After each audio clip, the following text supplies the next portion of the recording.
give the floor to representative of India. Thank you, Mr. President. Let me begin by thanking Special Representative on Sexual Violence in Conflict and Under Secretary General Ms. Pramila Patten for her remarks. I also thank civil society briefers Ms. Natalia Karbowska and Ms. Sherry Rollin Weston for their insights. Mr. President, in the last 3 decades, the international community has played an important role in fixing accountability for conflict-related sexual violence, thereby sending out a strong message that sexual violence must find no place in the civilized world.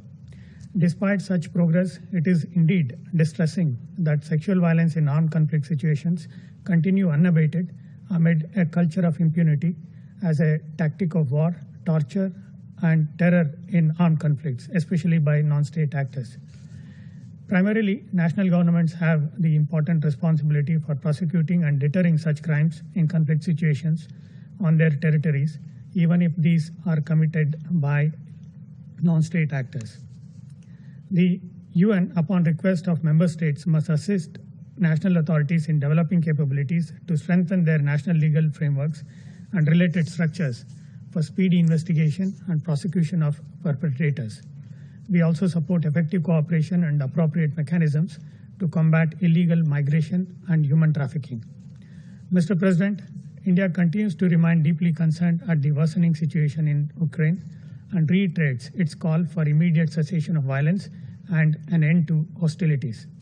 The conflict in Ukraine has resulted in loss of lives and countless miseries for its people, particularly for women, children, and elderly, with millions becoming homeless and forced to take shelter in neighboring countries. We support all diplomatic efforts to end the conflict and alleviate the suffering of the people of Ukraine. We also call for resumption of talks between Ukraine and the Russian Federation to end the conflict. The conflict is having destabilizing effect with broader regional and global implications. The increasing oil prices and shortage of food grains and fertilizers is having disproportionate impact on the global south, in particular on developing countries. The developed world needs to do much more to alleviate the adverse impact this is making on day-to-day lives of the people living in vulnerable countries. India is committed to work constructively in mitigating the adverse impact of the conflict on food security and in ensuring that vulnerable countries have sufficient cushion against fluctuations in the global market.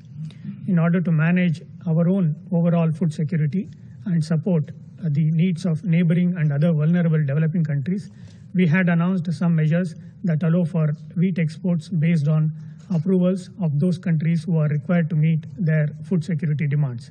Such a policy will ensure that countries in need are given priority.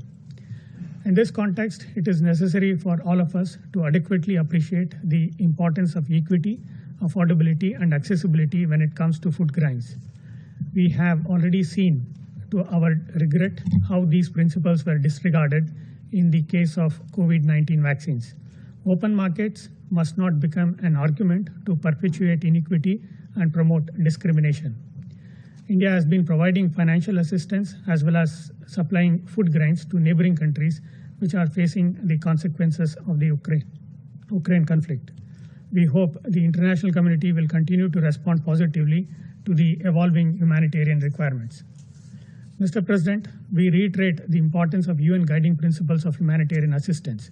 Humanitarian action must always be guided by the principles of humanitarian assistance, that is, humanity, neutrality, impartiality, and independence.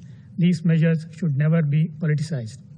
Let me conclude by reaffirming that the contemporary global order has been built on the UN Charter, international law, and respect for sovereignty and territorial integrity of states. I thank you.